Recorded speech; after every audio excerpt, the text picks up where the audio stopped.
Well, I've got to tell you, I am literally scared to death for us here in the United States of America. I have never seen such extreme rhetoric coming out of the mouths of Democrats ever before as I have in this past year. Now, it's been extreme ever since about 2015, 2016. It's been getting worse and worse. And now they're just rubbing everything in our faces, and they're all out calling for our prosecution.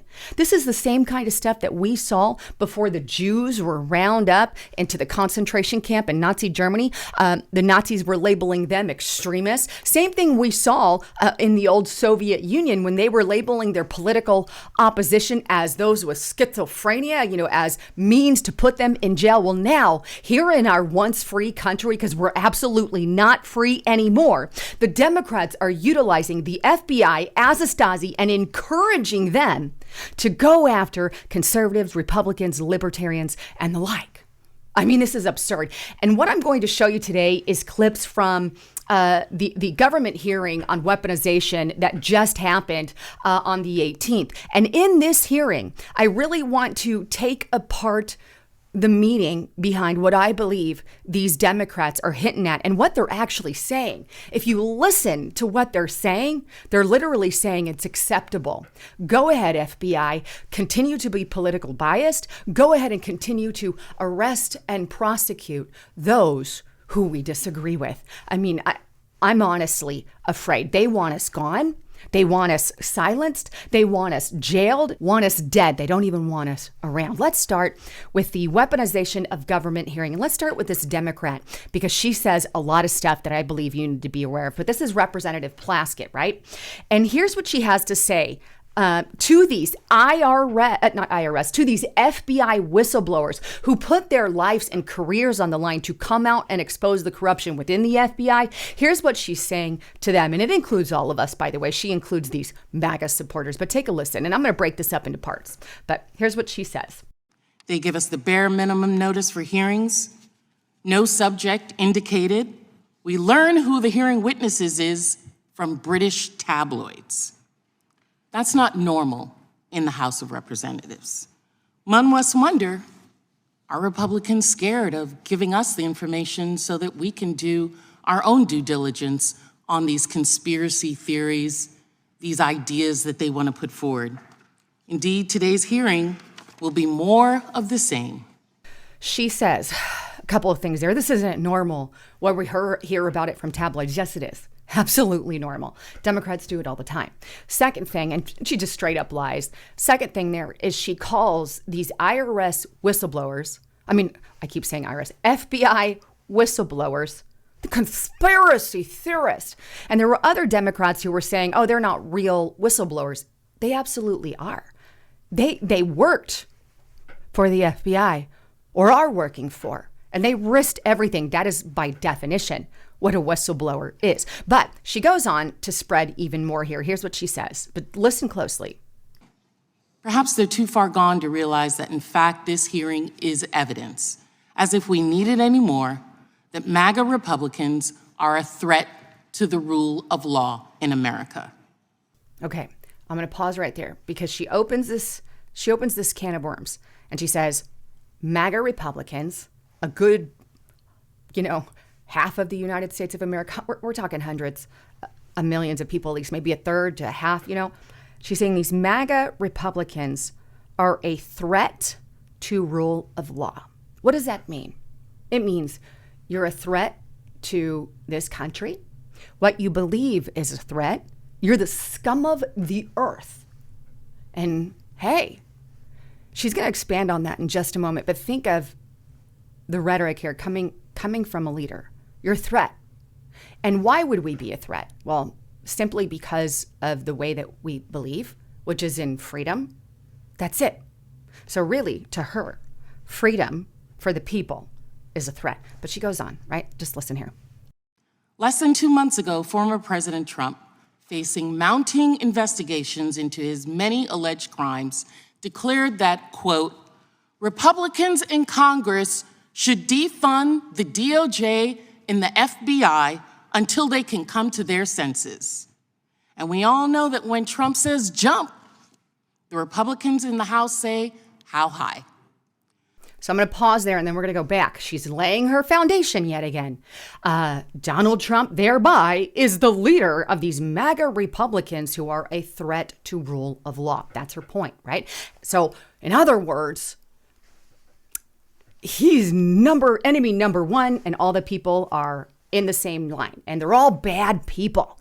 And if you think about it, this is kind of her okay to say, hey, go after Donald J. Trump, go after those people, because we already have the Democrat-run FBI and DOJ massively going against Donald Trump, making him the only person in the history of the United States of America to have multiple lawsuits against him all at once, more than anyone in United States history. And I detailed this at restrictedrepublic.com. Shit's about to hit the fan as something bizarre happens to Trump. And I really show how all these lawsuits against him are filing criminal investigations, and there is a ton of them. And there's a ton of them. No one in the history has had that many lawsuits against them except Donald J. Trump. And it's because the Democrat is using the FBI, the DOJ, the CIA, the AGs as their Stasi. But she goes on to add a little icing on the cake here. And here's what she says.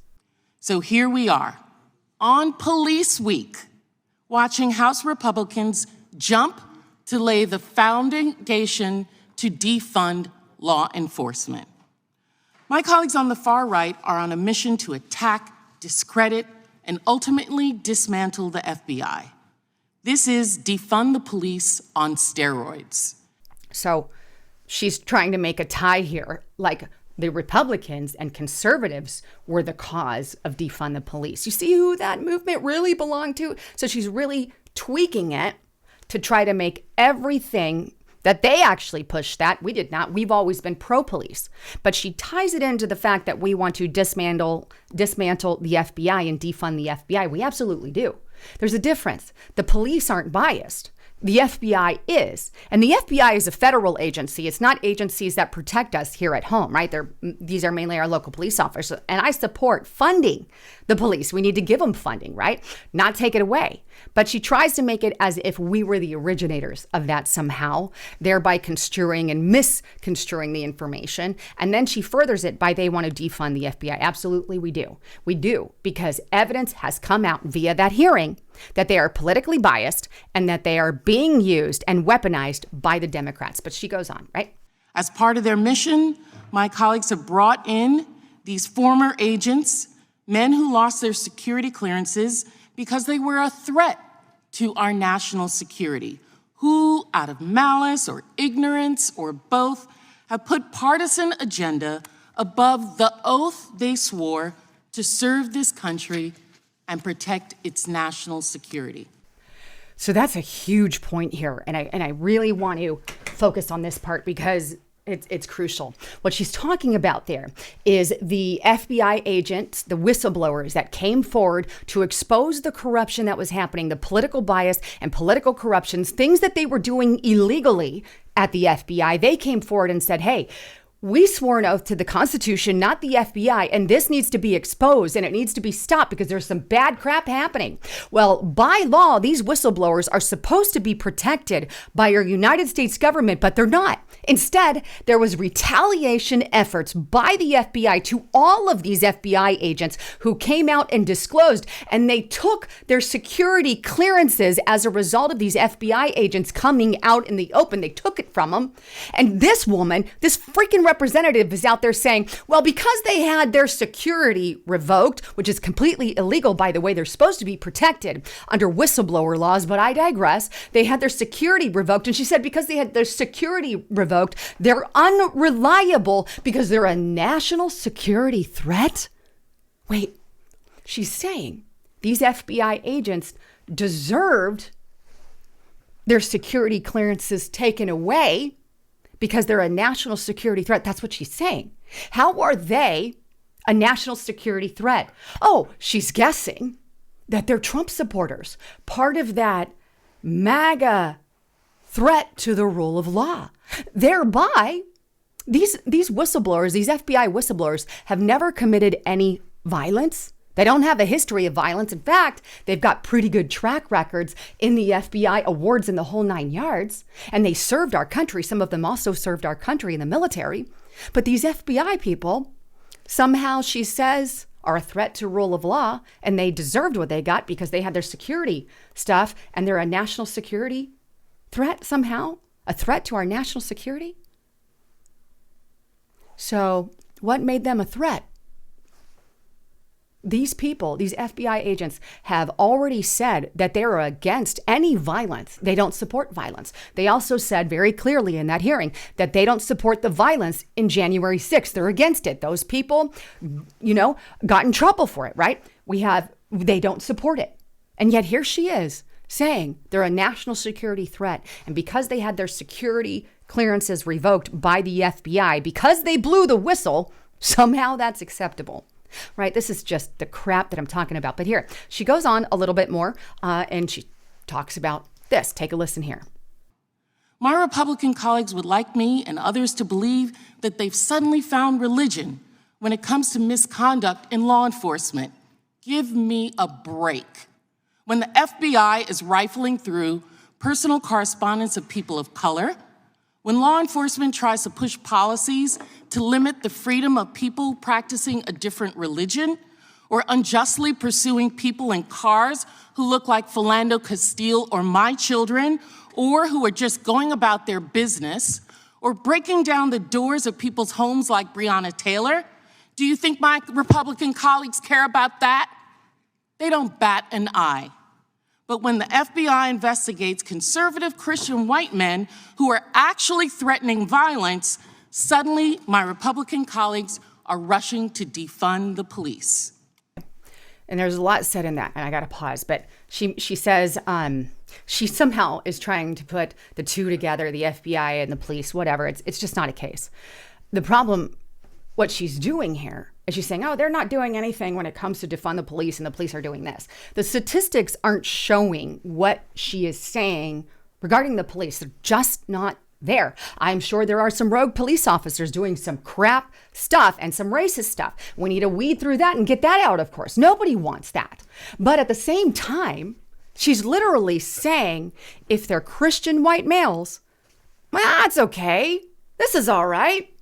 They can go after them who are violent. She adds that in there. The problem is she's not listening to these whistleblowers. These whistleblowers made it very clear that they are targeting conservatives in churches, at parent meetings, within their own ranks, firing them, getting them down, downgrading them if they don't do certain things, wink and a nod, right, against conservatives.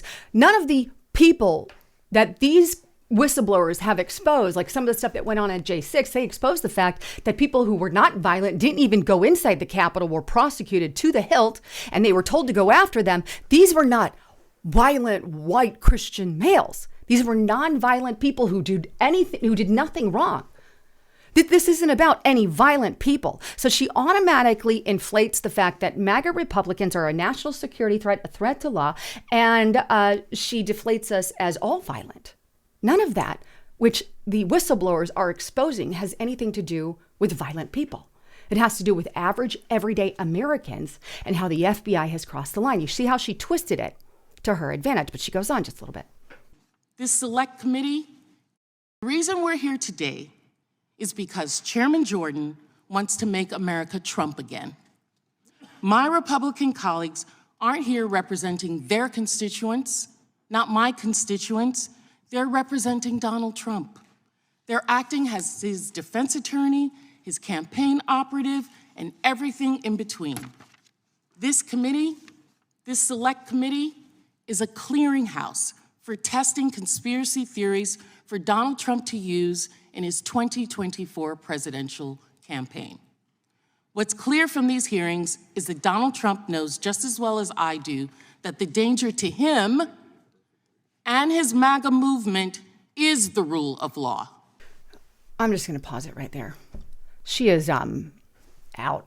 You notice how it's just all about Trump for them, like literally, and his supporters. And she's not even referencing anything that these FBI agents have talked about, brought forward. She just goes straight into attack mode because They don't have anything. They really don't. So they're saying, oh, these FBI agents rightly should have been prosecuted because they're a national security threat. So we're okay with the fact that the FBI took away their clearances and they should continue to do what they do to these conservatives and Republicans. They should continue to do it.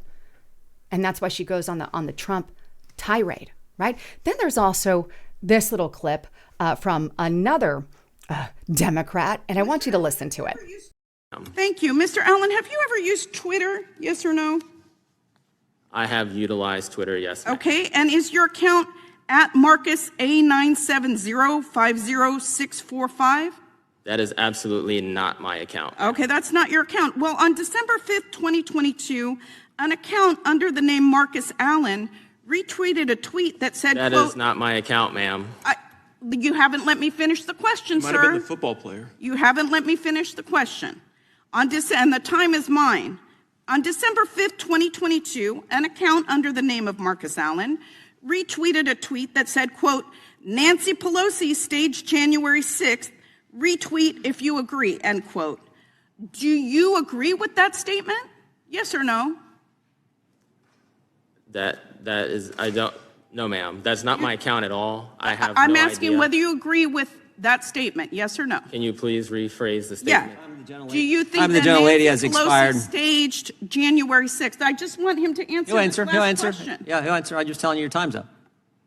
Do you believe that Nancy Pelosi, do you agree with the statement that this person tweeted that Nancy Pelosi staged January 6th? Yes or no? No. Thank you. I'm going to start with that one's just dang idiot. She's a freaking idiot. But either way, hey, do you use Twitter? Is this your Twitter account? No, ma'am, it's not my Twitter account. Well, we're just going to pretend like it is and go with the story. Do you agree with the fact Nancy Pelosi staged J6? He's like, no. But I wonder, right, what if it said Donald Trump staged J6? Or what if it said Ron DeSantis or Tucker Carlson staged J6? Would it have mattered then? I mean, people have a right to say whatever. That's supposed to be the freedom of speech.